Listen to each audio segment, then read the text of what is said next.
Hello everyone and welcome back to another video. Today we're going to start with the quadratic equations and factoring section.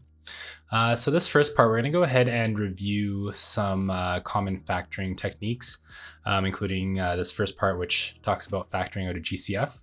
So for question number 1 here, we're going to go ahead and take a look at our GCF. So in this case, we can see that we can divide out a 9 as our coefficient in front. And then taking a look at the r's, we can divide out at least one r from each term. And then from the s's, we can divide out an s squared. So when you factor out the GCF, we're going to have whatever's left over back on the inside. So we divided a 9 out of the 27, so we're left with a 3. We took an r out, we still have 1 left inside. There's no more s's left inside, so we're going to move on to the next term. We've divided a 9 out of the negative 18, so we're left with a negative 2. Then we're going to have r squared, and then there's no more s's here. And then finally, in our last term, we've divided out a 9, so we're left with a negative 4. We took out the r, and we took out 2 of the s's, and we're left with a single s on the inside. You can go ahead and try out the next question on your own, and then unpause to check your work.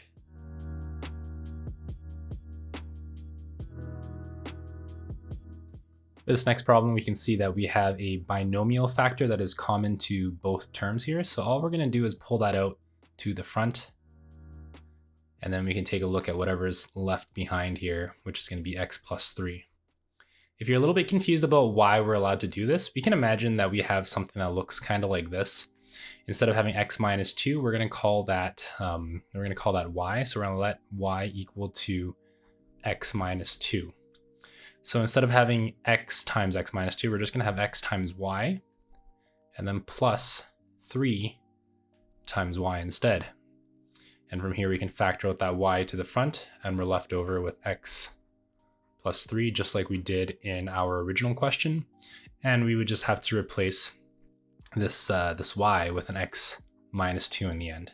So we're just going to have to substitute whatever we took out back into our original afterwards.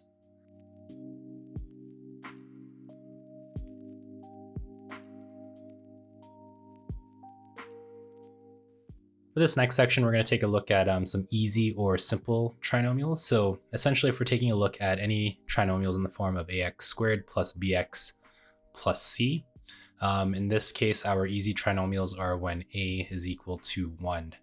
So for example, in our first question here, we can see that our coefficient of this a squared is really just a 1, but we just don't write it down. So we can consider this an easy or simple trinomial. The way that we would go about doing this is we're just going to ask ourselves, what are two factors that multiply to give us our c value, which in this case is 12, and then the same two numbers have to add up to give us our b value, which is going to be 8. And we can see with a little bit of work here, we can go ahead and go 1 times 12, 2 times 6, 3 times 4. And we can see pretty quickly that our only possibility is 2 and 6.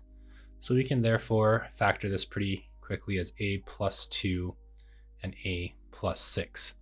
This is a fairly straightforward review of 10C content. So if you do need some extra practice or review, you can go back and check my 10C videos about how to factor trinomials.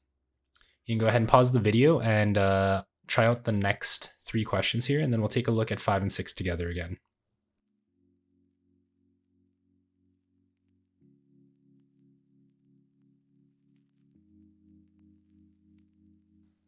Okay, for this next example, we can see that we are going to need some sort of substitution, so we can just say let x equal e minus 1. So pretty much what we're doing here is we're just going to rewrite number 5 as x squared minus 9x minus 22. And we can go ahead and factor this as x minus 11 and x plus 2. And once we get to this stage, we're just going to replace this e minus 1 with where we had our x. So we'd end up with e minus 1 minus 1. And then we're going to multiply that by e minus 1 plus 2. And simplifying this a little bit, we end up getting, that should say minus 11 we'll have e minus 12 and e plus 1 rather as our final factored form. So go ahead, try out this next problem and unpause once you're done.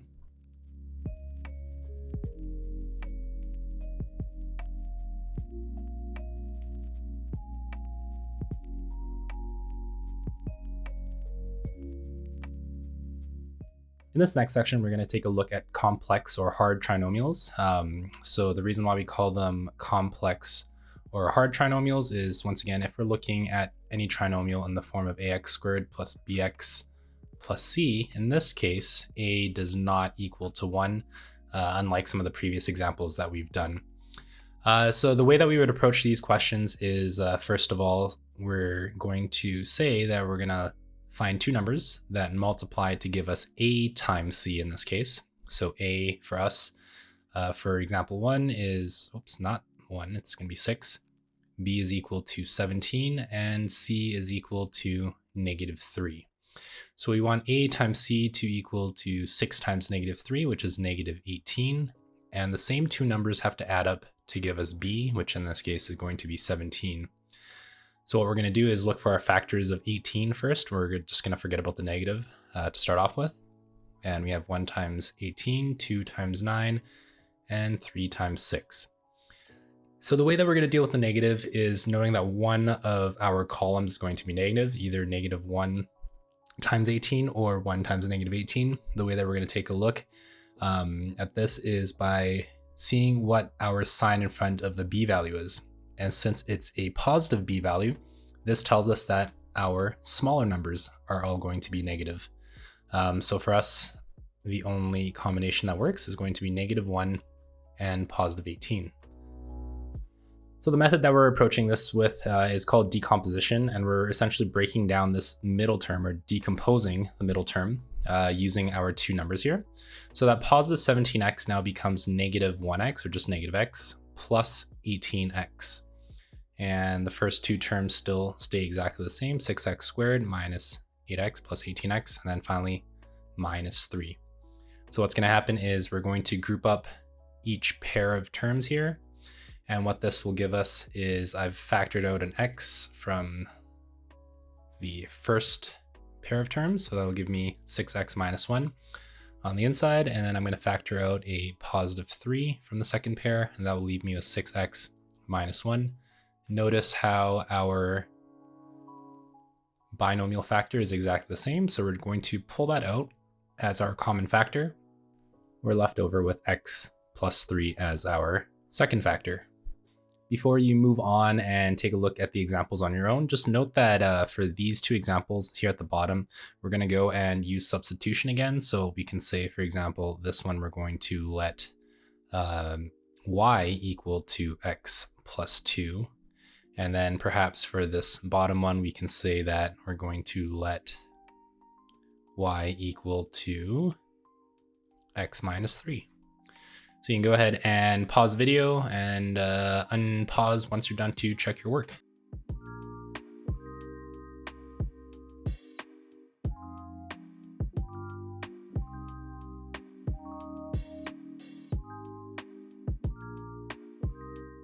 So taking a look at these bottom examples, we're looking at differences of squares. So essentially we have these in the format of a squared minus b squared is just simply going to give us, let's make that a bit neater. So a squared minus b squared is going to give us a plus b times a minus b. Again, the plus and the minus, the order of those don't really matter. I can have a minus b times a plus b. So taking a look at example number 1, if we look at the square root of x squared, that just gives us x. Square root of 121 is 11. So that means I can factor this out as x plus 11 and x minus 11. Before you go and pause the video, just note that, again, for some of these, we might need to substitute if you would like. You don't necessarily need to, but it just makes your life a lot easier if you do. So go and unpause, or go and pause rather, and then unpause once you're done to check your work.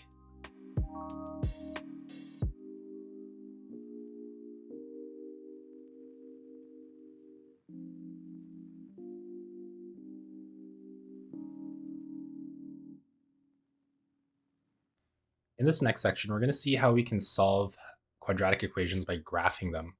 So to start off with, first of all, the general form of a quadratic equation is going to look just like this: ax squared plus bx plus c is equal to 0. That's going to be extremely important to remember later on, but just kind of keep that in mind. So we call that our general form. A couple different ways we can actually describe our solutions or roots or x-intercepts is we can take a look at the relationship between them. So typically when we talk about x-intercepts, we refer to x-intercepts of a graph. We talk about the roots of an equation, or we talk about the zeros of a function. But essentially they're all very related to each other. If we solve for the roots of an equation, then we can graph it and find the x-intercepts on it. If we turn it into a function, then we just call them zeros. So essentially, they're all essentially the same thing. Sometimes you'll find certain math resources calling, you have roots of a function or zeros of an equation. Essentially, we're all referring to the same thing. So for this next section, we're going to actually skip doing it manually. Let's just work with this first equation by graphing with it. So we see here that this equation is already in general form. Really all we need to do is just switch it into an equation. So instead of having it be equal to 0, let's just set y equals the x squared plus x minus 6. And from here on our calculators, once we put that into there, so let's start with our Casio first. So let's go ahead and graph that. So we've got x squared plus x minus 6. And we're gonna go ahead and graph that. And depending on where you're at or what you had on your settings previously, you might need to zoom standards. So for us on the Casio, I hit F3 for window, and let's press F3 for the standard settings. So I'm gonna go back and I see something like this. So we see that our x-intercepts or our roots of the equations are just gonna be here and here. So on Casio, we're just gonna press F5 for G-solve. We're gonna hit root. We can see the first one here is at -3, 0, and the second one is at 2, 0. So let's go ahead and write that down. So we can see that, so -3 and 2, and go ahead and graph that. Let's find one more point. Let's find a couple actually. Let's find our minimum point. So we can see here we're at -0.5 and -6.25. So we're right about here, I would say. And then maybe one more, let's find our y-intercept, because we can see we're right at -6. So if we were to quickly sketch this, let's go ahead and make these points a little bit bigger. So we get one there, one there. So it'll look kind of like this. So again, mine's gonna look a little imprecise because I'm pretty bad at drawing with the tablet, but there we go. Let's go and label these points a little bit better. So we've got -3, 0 for one of my roots and 2, 0 is the other one. I've got -0.5 and -6.25 is my vertex. And then right here, I've got 0, -6 as my y-intercept. So if we're looking for the roots, we can just say that our two solutions, we have x is equal to -3 and x is equal to 2. Those are my roots.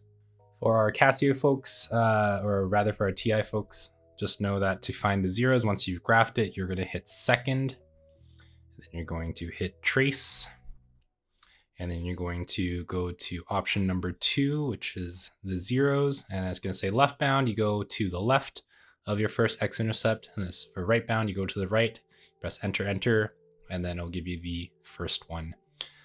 So again, more steps on the TI. I went into it a little bit more detail on my previous videos if you need to review, or you can just come ask me in class. For this next example, we can see that it's not quite in general form. So we're going to turn it into general form by just subtracting 2 from both sides. So this is going to be our equation we're going to work with. So once again, if we're looking at our equation, we can essentially just graph y is equal to 3x squared minus x minus 2. So on the Casio, let's go back to our graph. Oops, let's delete this formula we had before, and we say we have 3x squared minus x minus 2. Let's draw it. We can see that we have two x-intercepts, so let's go ahead and g-solve. And we've got two roots, so negative 0.6 repeating, and the second one is at 1, 0. So if I were to sketch this out, since I don't have a graph, let's quickly sketch this. So we're gonna have one at negative 0.6 repeating, I believe is what we said. Let's see, negative 0.6 repeating, which is negative 1/3. Let's make a scale first. Or let's label our axes. We got 1, negative 2, negative 3. We got 1, 2, and 3. Kind of regret not pasting a pre-made graph. This is tough with the tablet. Negative 1, negative 2, and negative 3. So like I said, about negative 1/3 right there. And we had positive 1 as our second point.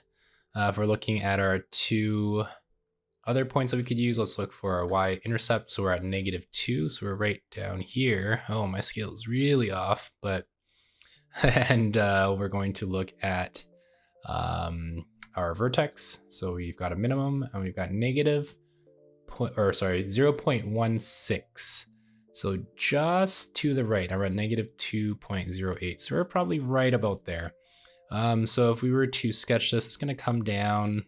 I'm going to do my best to keep my hand as steady as possible. And I know I'm going to get roasted in the comments. It's going to look something like that. Maybe I'll try one more time to see how we can do. Let's go. Nope. One last attempt. And I think this is about as good as it's going to get, folks. So we've got a few points that we can label here. We've got this first one was at negative 1/3, 0. You got this one here at 1, 0. We said that our y-intercept was at negative 2, and our vertex was at 0.16 repeating, 0.16 repeating, and negative 2.08. So negative 2.08. And we've got a quick little sketch there. So to state our solutions, again, we've got x is equal to negative 1/3 and x is equal to a positive 1. So here you can spend some time practicing and looking for the roots of each equation by graphing. So go ahead, pause the video and unpause once you're done to check your work.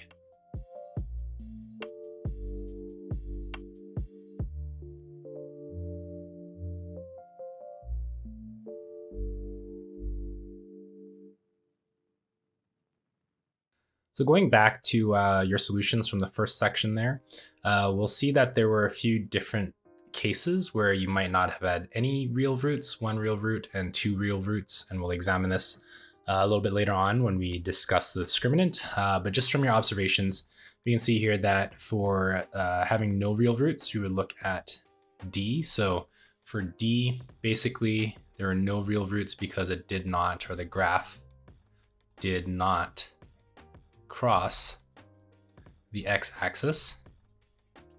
Therefore, there were no intercepts. And then for one real root, we had A. So pretty much the graph crossed at one point.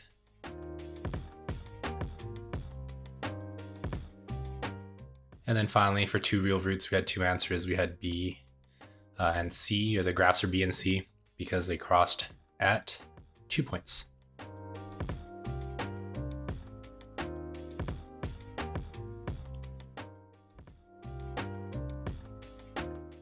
On the next page here, we're going to look at some application problems because out of context, these really don't tell us too much. But when we look at different applications of quadratics, then we'll see where we can really put it all together. So in this first example, we have Susie, or rather it's not Susie, it could be Susie, but the manager at Susie's fashion store has determined that the function r of x is equal to 600 minus 6x squared. It models the expected weekly revenue, R in dollars, from the sweatshirts as the price changes, where X is the change in the price in dollars. What price increase or decrease will result in no revenue? So I'm going to go and fix this first. This should say revenue, and this should say R of X. So essentially what we're going to do is we can just say that Y is equal, and let's make that a little bit neater. Y is equal to 600 minus 6X squared. For each of these values here, essentially all we're going to do is we're going to replace x in the equation with whatever x values are given here, and it's going to give us an output or y value that's going to correspond to it. So for example, let's go with 0 first. So 600 minus 6 times 0 squared. So 0 squared is 0. Negative 6 times 0 is still 0. So that means that when x is 0, we have an output of 600. So when x is 0, my output's going to be 0 as well, or rather 600. So I got 100. Let's go ahead and label as 200, 300, 400, 500, and 600. So pretty much what we're saying at this point is that if there is no change to the price, we're going to have $600 worth of revenue. So maybe take a minute or two and fill out the rest of these values on your own as we graph this. Obviously, we can also graph this in our calculators, but we'll just go ahead and substitute these all in.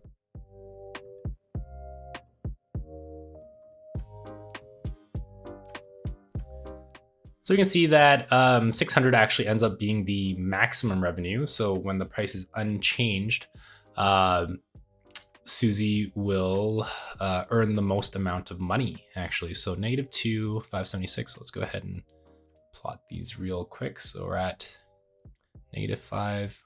Oh, sorry, -2. We're at, what did we say? 576. So 576 should be about here. +2, we said it's about here. Let me pick this. -10, we're at 0. +10, we're at 0. Let's pick one right in the middle. Let's say -6. So -6, we're at 384. So 384 should be about here. And +6, we are at 384. So we're right about there. So we get a nice parabola that looks kind of like this.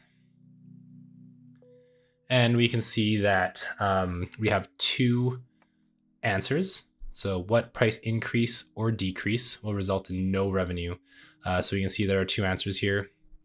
And even just before we even graphed it, there's going to be two. So when the price increases or decreases, so when the price increases or decreases by $10, there will be no revenue. So basically, Susie's already hit the nail on the head. She's already maximizing her revenue with whatever price this sweatshirt is at. For this next problem, we've got a cable of a suspension bridge that's going to be hanging. We have a function that's given to us, and we need to find the horizontal distance between the two towers. So the way that we're going to draw this is we'll go ahead and graph this in our calculator, and we'll get something that looks like this. So we'll have our cable kind of hanging down, and we'll have two x-intercepts here. We'll have one here and we'll have one there, and the coordinates of each one will have it at 169.28 and 0. And for the second one, I believe we are at 30.72 and 0. So if we're looking at the horizontal distance, we're looking for essentially this portion right here. So in order to do this portion right here. So in order to do that, we're just going to subtract our two distances. So we've got distance is equal to 169.28 minus 30.72. And we get a distance of 138.6. And this is in meters. Please go ahead and try this one by graphing. Again, you'll go ahead and use that graphing calculator of yours to graph it. So you can pause the video for a second and then unpause once you're done to reveal the answer.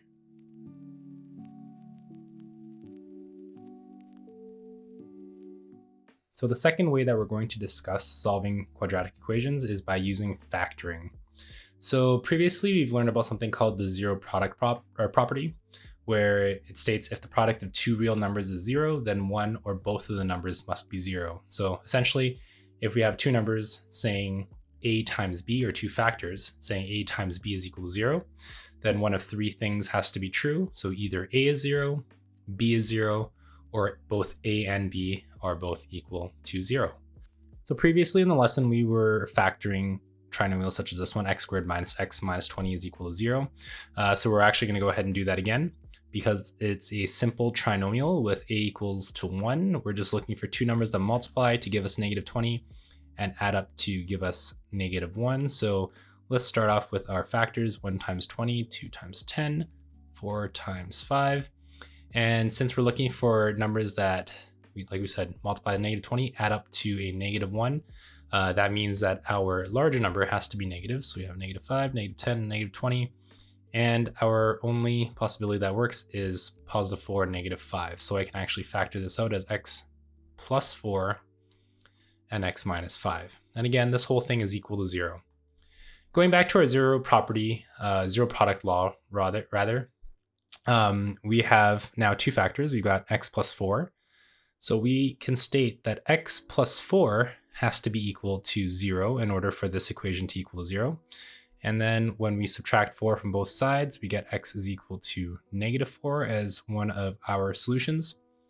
And then for our other factor here, we can say that x minus 5 is equal to 0. So therefore, x has to be equal to 5 for that factor to be equal to 0. Now, in order to verify our solutions, we're going to plug in our values of x back into the original. So let's go and verify for negative 4. So for negative 4, we have negative 4 squared minus 4, or minus a negative 4. Let's not forget that. Minus a negative 4. And then minus 20, that has to equal to 0. So we have 16 plus 4 minus 20 is equal to 0. That gives me 20 minus 20, so I get 0 is equal to 0. So the left-hand side is equal to the right-hand side. So we verified that solution. Now let's verify the other solution. So for this one, we have 5 squared minus a positive 5 minus 20 is equal to 0. So this is 25 minus 5 minus 20 is equal to 0. So that gives me 0 is equal to 0. Your left-hand side is equal to your right-hand side. So we have successfully verified both of your solutions. So a second way that we can actually verify our solutions is by using our graphing calculators. So let's go to our graph. Let's go and type in our function. So again, instead of having a 0, we're just going to have y equals x squared minus x minus 20. And when we go ahead and graph it, let's change our window to standard settings. Let's go back and we get, well, we can see we have two solutions here. So we're going to go gsolve. Let's look for the root. And we can see that we have a negative 4 as one of our x-intercepts, which is exactly what we got. And for our second x-intercept, we get a 5, which again matches up with what we had previously. Down here at the bottom, you guys have an opportunity to try out 3 problems. So you can go ahead and pause the video, unpause once you're done. You can check your work with the solutions that I have. And I would encourage you to continue to verify either algebraically or by using your graphing calculator to make sure that your solutions are exactly the same as the x-intercepts on your graph.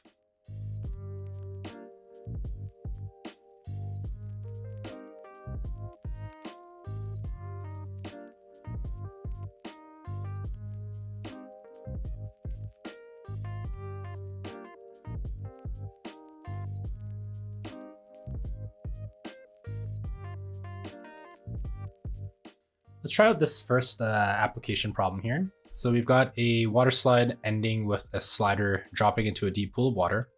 The path of the slider after leaving the lower end of the slide can be approximated by the quadratic function h of d is equal to negative 1/6 d squared minus 1 over 6d plus 2. And h is the height above the surface of the pool, and d is going to be the horizontal distance that the slider travels from the lower end of the slide, both in feet. What's the horizontal distance the slider travels before dropping into the pool after leaving the lower end of the slide? So the first thing that we're going to do is just take a look at how scary looking this equation is. And we're going to make it less scary. So let's start off by just making h of d equal to 0. And we're just going to rewrite it like this. So we have an equation instead of a function. So we have d squared minus 1 over 6d plus 2. So one of the nice things about quadratic equations is that as long as I do the same thing to both sides, I can multiply, I can add, subtract, whatever I want to change this equation. So to make this a little bit easier and to not have so many fractions, I'm going to multiply my entire equation by -6. So my left-hand side remains 0. -1/6 times -6 gives me just a positive d squared. -1/6 times -6 gives me a positive d. And 2 times -6 gives me a -12. So now I have a simple trinomial to factor. So I can factor this out. Two numbers that multiply to -12 and add up to a +1 gives me d minus 3 and a d plus 4. So now that we have our two solutions, let's graph them and see what they look like. So we've got 3 and -4. Let's say that our 3 is maybe about here and -4 is maybe about here. Two observations that we're going to make. First of all, our adjusted equation has a positive a value, which means that it's going to, our graph is going to open upwards. So that means we're going to have a minimum somewhere. So if we were to graph it, it would actually look something like this. So it looks something like that. And I'm going to label this as, let's call this f of x is equal to d squared plus d minus 12. But we can see in our original equation, what happens here is that we actually have a negative a value, which means that our graph should actually open upwards and it should have a y-intercept of +2. So our graph is going to open upwards. It's going to have that, that intercept of +2. So it's going to look something like this actually. And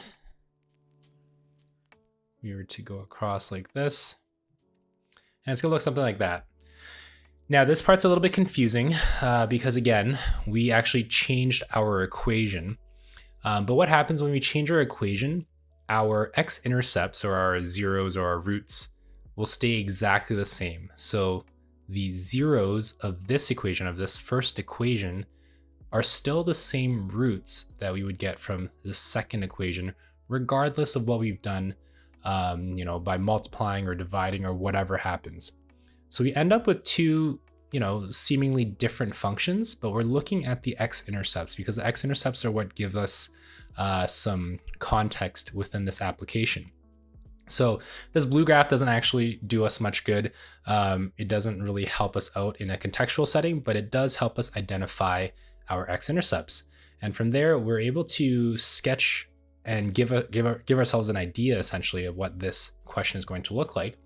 And from here, we can essentially say that this horizontal distance that we've gone, right? Because if we're looking at our height here, we're starting off at a y-intercept of +2, and we're basically just coming down that slide and giving us a horizontal distance of 3 feet. So we are traveling, so we travel, or the slider travels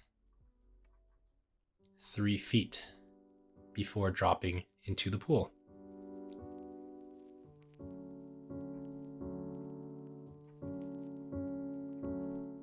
So in this next problem, it asks us to, without factoring, state if this binomial 2x plus 1 is a factor of this trinomial 4x squared plus 4x minus 3. So a few things that we need to recognize first is that because it's asking if this binomial is a factor, we want to first go ahead and solve for x. So 2x plus 1 is equal to 0. And we have 2x is equal to -1. And then finally, x is equal to -1/2. So what we've done here is we are on our way to proving that since this is a factor, okay, this right here is our factor, we would end up, or we should have a solution of x is equal to -1/2, meaning that this should be a 0 of our function. So if I were to plug this x value back into my trinomial, I should get an output of 0. So let's go ahead and try that out. So I get 4 times -1/2, 4 times -1/2 squared plus 4 times -1/2 minus 3. So -1/2 squared is just +1/4.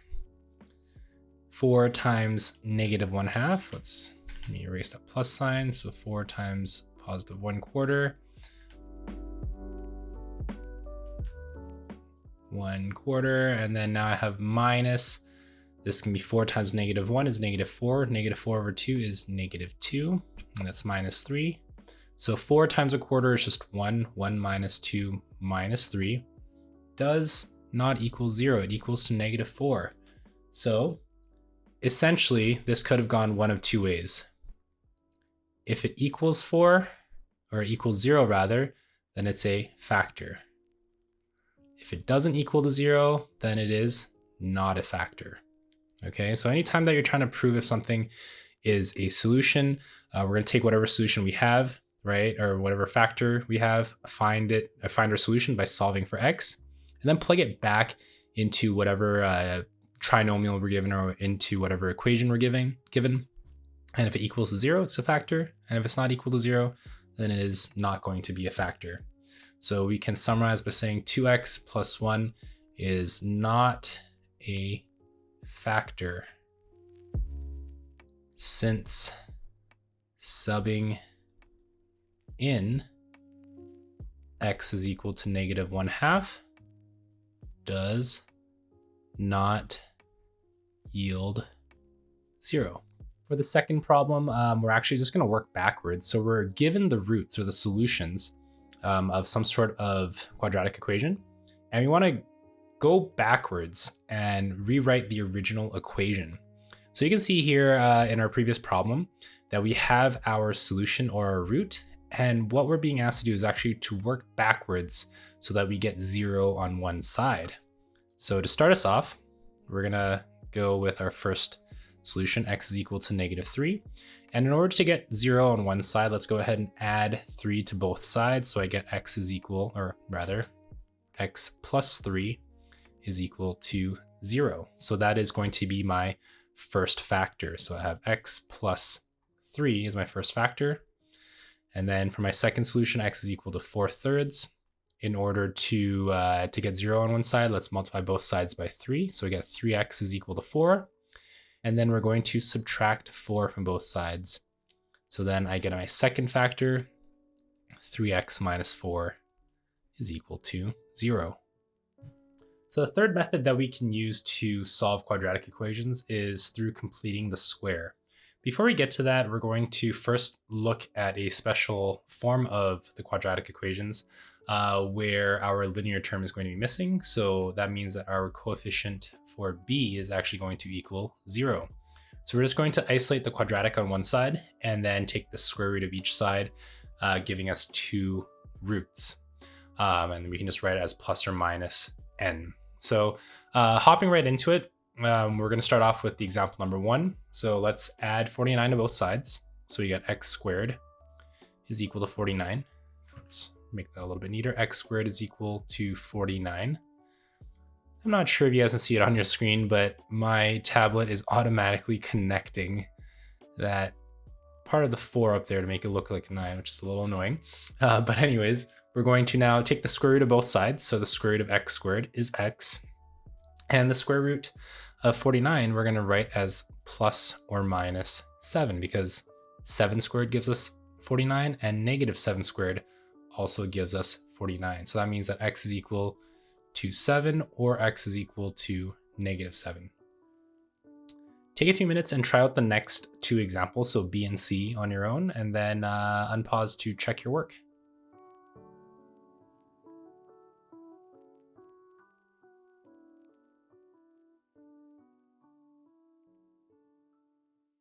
For this last one here, we're going to add one extra step. So we can see that we have our quadratic on the left-hand side. So my first step is to actually square root both sides.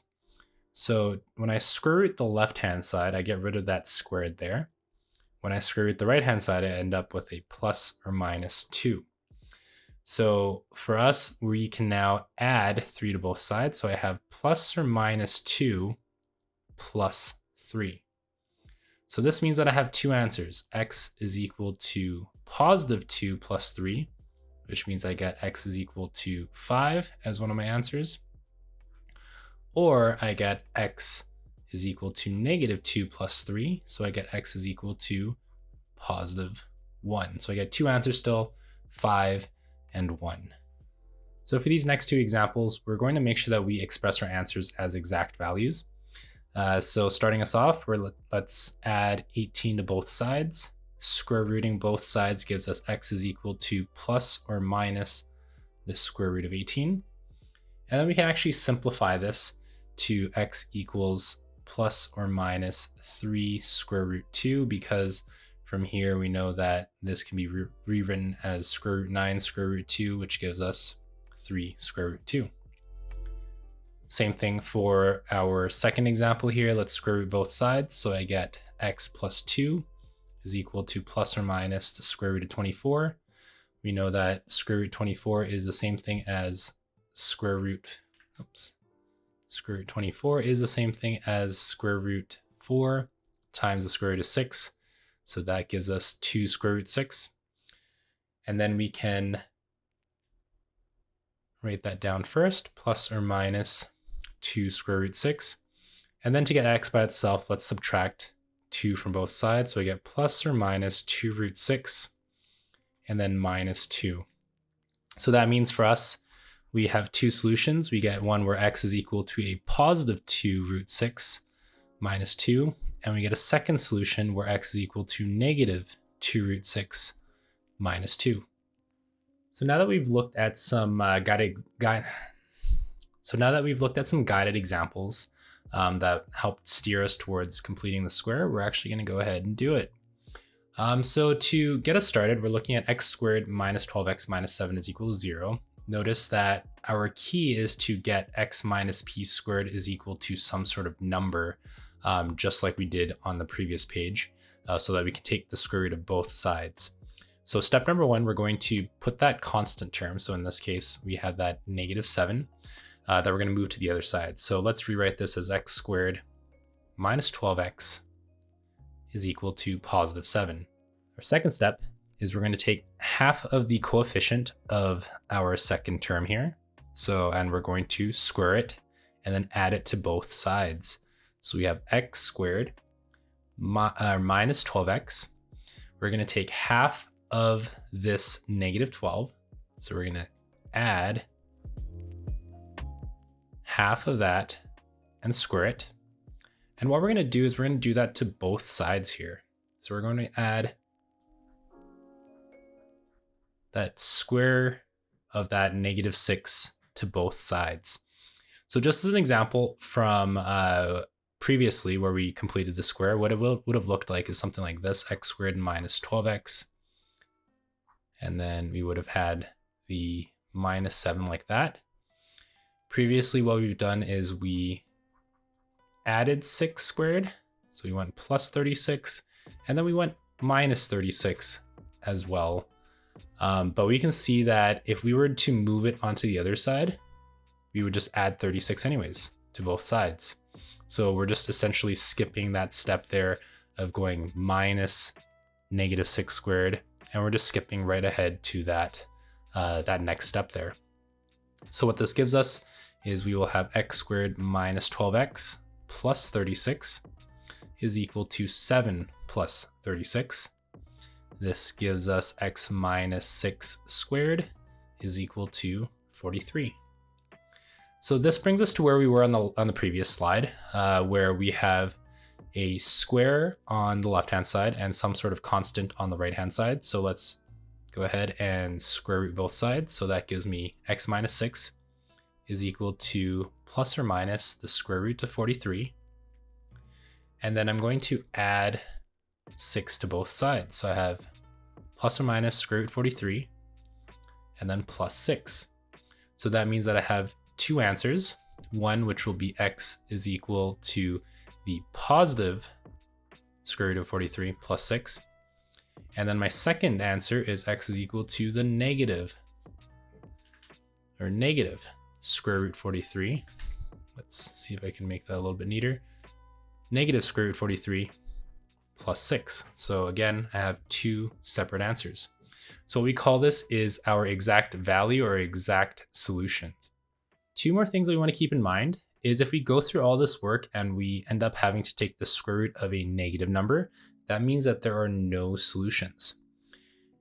If we end up taking the square root of 0, then that means that we just have one solution. So let's say we have plus or minus the square root of 0, then we just have plus 6, then we would end up with x is equal to 6, and we wouldn't have a second answer. So here at the bottom, you can go ahead and work through these on your own. Pause the video and then unpause once you're done and check your work.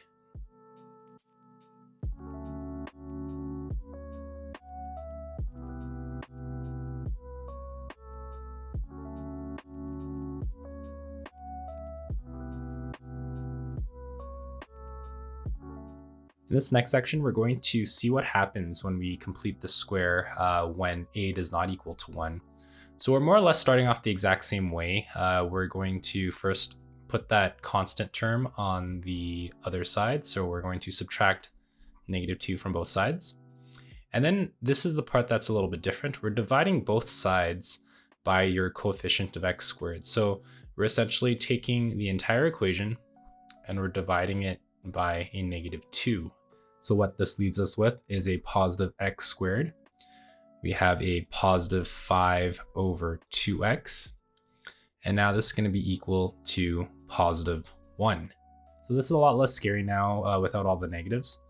So we can go ahead and complete the square. So we'll have x squared plus 5 over 2x.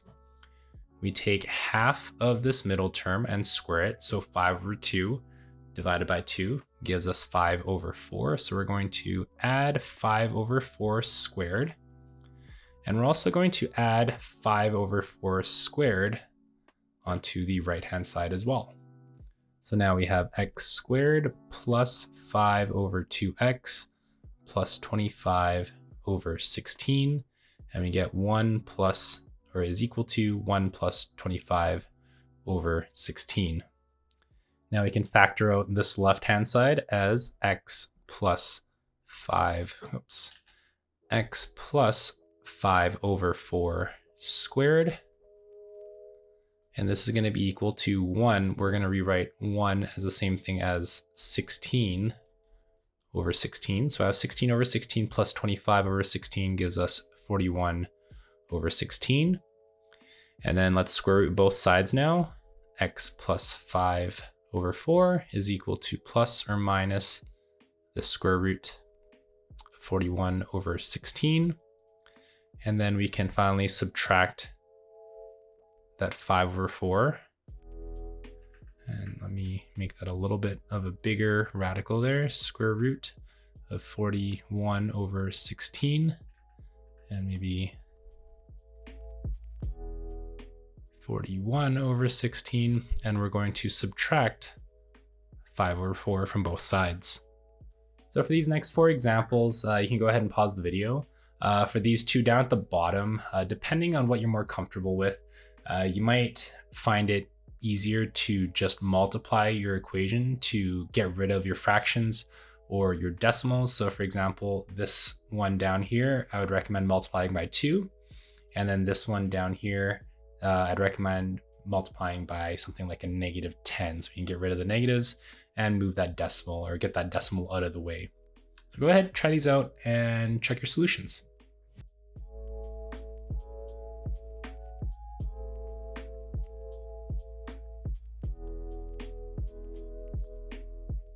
In this next section, we're going to learn one of the few things that you'll probably remember from high school math about 20, 30 years from now, which is going to be the quadratic formula.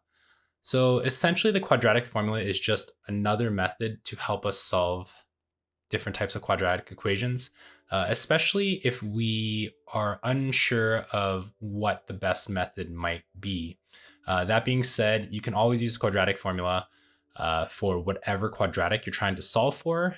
Typically when we are unable to factor it nicely and the numbers don't seem very nice to us. So before we get started, let's actually write down the quadratic formula here. So it is simply, let's write this in red, x is equal to -b plus or minus the square root of b squared minus 4ac, and that's all underneath the same radical. And all of this is divided by 2a. Now, I'm not going to actually spend the time deriving the quadratic formula in this video. That takes a while if we are doing it properly. I'd rather just go through it with you guys in class, or if you have any questions, just let me know there. But that's just going to be the formula or the quadratic formula rather. So let's take a look and see how that compares with the other methods that we've used so far.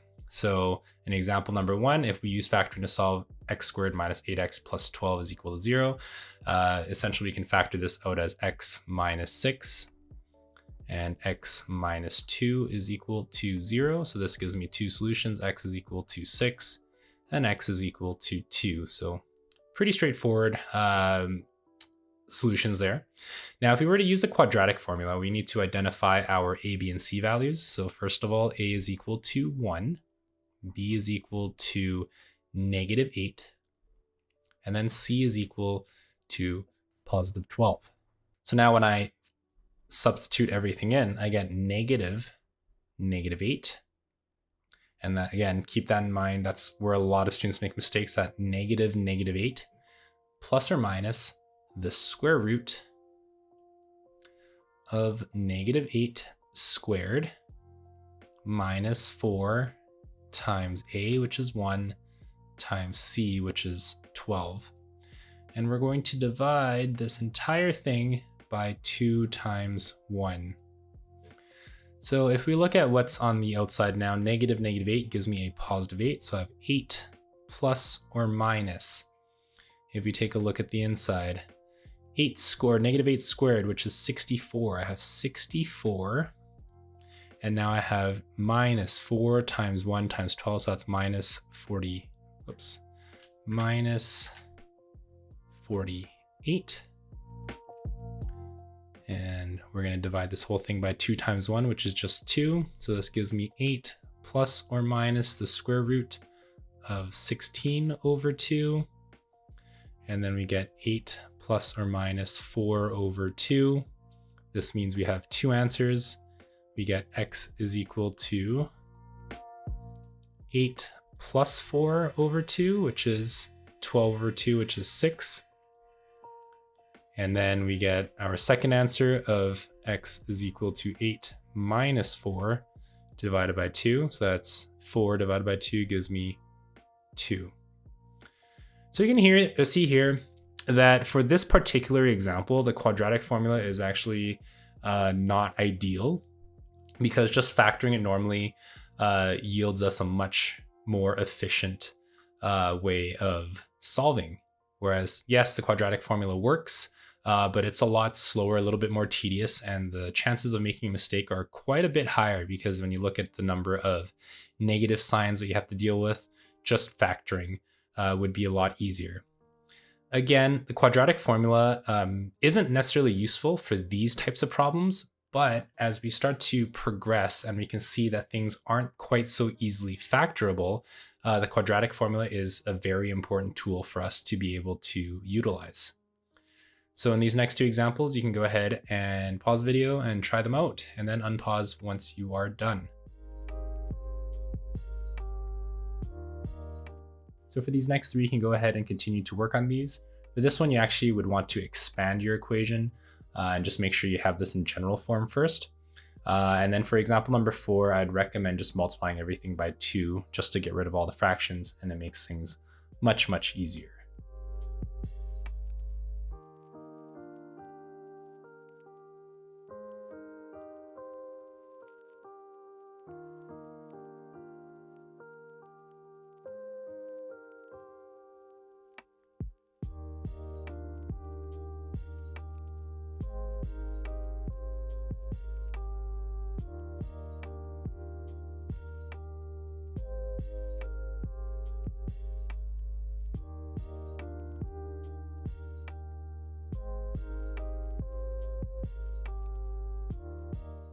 Our last section here involves looking at the discriminant, which is actually contained within the quadratic formula. So your discriminant is really just our expression underneath that square root sign, so that b squared minus 4ac. Earlier in this video, we found out that there's going to be three situations when we graph a quadratic function. We can either get 2 x-intercepts, 1, or 0 x-intercepts. So typically what it's going to look like if I were to draw three situations, 1, 2, and 3, we are going to either get 2 distinct real roots. So we've got 1, 2 right there. We can have 1 distinct root. So basically you have your parabola, it's going to touch just that one point. Or we could get a parabola that does not cross the x-axis at all. So essentially what the discriminant does is it gives us an idea of how many solutions we're going to have, otherwise known as the nature of the roots. So before we get started, let's go ahead and write it down one more time, b squared minus 4ac. So let's look at our first example. We have 2x squared plus 3x is equal to 10. We're going to subtract 10 from both sides first to get general form. We're going to identify our a, b, and c values. So a is 2, b is 3, and c is equal to negative 10. So using our discriminant here, we get b squared minus 4ac. So let's take a look at 3 squared minus 4 times 2 times negative 10. So we get 9 plus, that's going to be 8 times 10. So 9 plus 80. We get is equal to 89. So we can say that b squared minus 4ac is greater than 0. And if we were to actually graph this, so let's go ahead and graph this on our calculator. So let's go and graph this as y is equal to 2x squared plus 3x minus 10. And we see what we get. We can see that we get 2 real roots, or 2 real distinct roots. So in other words, we get 2 real roots, otherwise known as 2 x-intercepts. Looking at our second example here, we have a is equal to 3, b is equal to 4, c is equal to 4/3. So when we go and put this into our equation, b squared minus 4ac, we get 4 squared minus 4 times 3 times 4/3. So we end up with 16 minus 16. So in this case, we get b squared minus 4ac is equal to 0. So let's see what that means for us. So going back to our graphing calculator, let's get rid of the previous one. We're going to plug in our new equation. So y is equal to 3x squared plus 4x plus 4/3. And we can see that if we were to look at the roots here and we went left and right, we would really just get our 1 intercept. Even though it looks like our Casio is trying to show us 2, we really just get the 1 x-intercept of 2/3. So we can state that because of this, we get 1 real root, or 1 x-intercept. So in our last example here, let's go and identify our a, b, and c values. So we get a is equal to 3, b is equal to negative 7, and c is equal to 5. So we get b squared. So we get negative 7 squared minus 4 times 3 times 5, so minus 4ac. We end up with 49 minus, that's 12 times 5, that's minus 60, and that gives us negative 11. So we get b squared minus 4ac is less than 0. So let's see what it means in this case. Let's first get rid of our previous function. And we'll put in our new function here, 3x squared minus 7x plus 5. And we can already kind of guess, since we had 2 real roots before, then 1 real root, we can guess that we're going to have no real roots. So we can see here that we have no real roots. So otherwise, we can just say that we have no x-intercepts. So something that people also will describe this as is saying that we have two imaginary roots. And again, I don't want to go into too much detail to avoid confusing you guys, but there are such things as imaginary numbers. And essentially an imaginary number is what would happen if we took the square root of -1.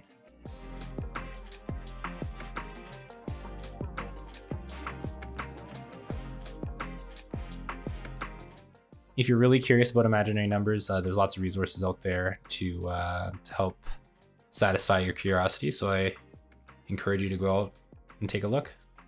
So for this next part here, we're going to try to figure out what values of k are going to give us whatever type of solution is specified here. So let's start off by identifying our a, b, and c values. So a is 1, b is equal to -6, and k is equal to 0.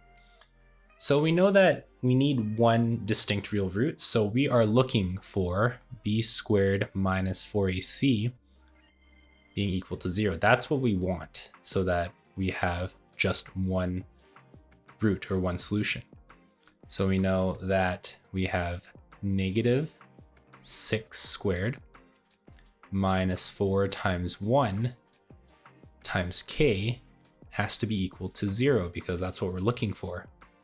So this gives me 36 minus 4k is 0. We're going to add 4k to both sides, and then we're going to divide both sides by 4. So we get 9 is equal to k. So basically, if we want to have just one solution here, and try to figure out what this k value is, k is going to equal to 9. So we can check our work. Again, we don't need to do it algebraically because it doesn't really state anything about checking algebraically. We can go into our graphing calculator. We can plug in the new equation that we just found, x squared minus 6x plus 9.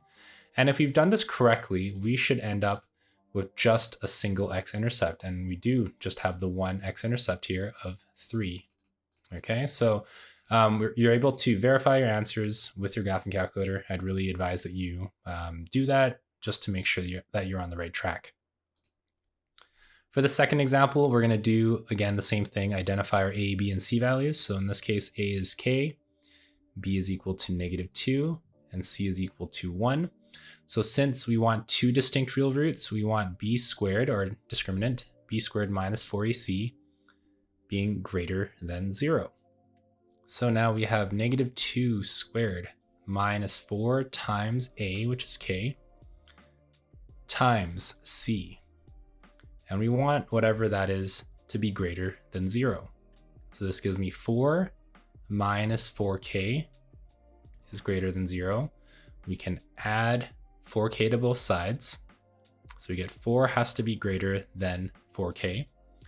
Dividing both sides by 4 gives me k has to be less than 1. Or we can switch things around and write it like that. Again, we can test this out by just looking at our calculator, going back to our graph here, and we can say as long as k is less than 1, okay, we're going to end up with two distinct real roots. So let's go ahead and put in a function. Let's say, for example, k is equal to 0.5. So we have 0.5x squared minus 2x plus 1, plus 1.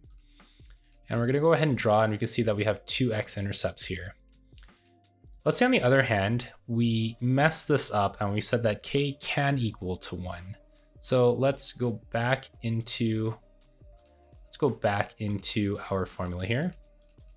And let's say that we made this equal to just 1. And let's see what happens. We can see that if k was equal to 1, we would only end up with a single real root. So we've been able to prove that our solution was true. For this last one here, we want no real roots. So essentially what we want is b squared minus 4ac has to be less than 0. So again, identifying our a, b, and c values, a is 1, b is 4, c is equal to -2. We end up with b squared. So that's 4 squared minus 4 times 1 times -2 has to be less than 0. So that gives me 16 plus 8 has to be less than 0.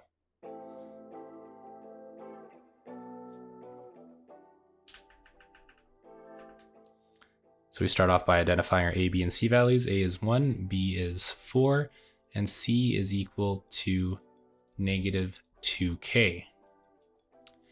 So starting off with our B squared, so we have 4 squared minus 4 times 1 times negative 2k has to be less than 0.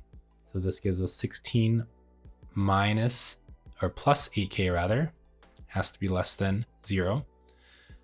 I'm going to move that 16 to the other side, so I get 8k is less than negative 16. Dividing both sides, I get k has to be less than negative 2.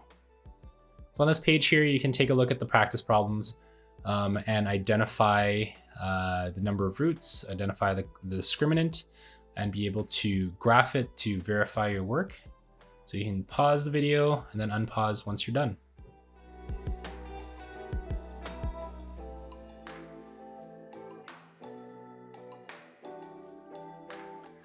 So we're at the end of our section here. Hopefully you were able to learn a thing or two here. If you have any questions or comments about any of the problems that you've seen in the video, go ahead and leave a comment down below. Other than that, thanks again for watching, and I hope to see you all in the next video.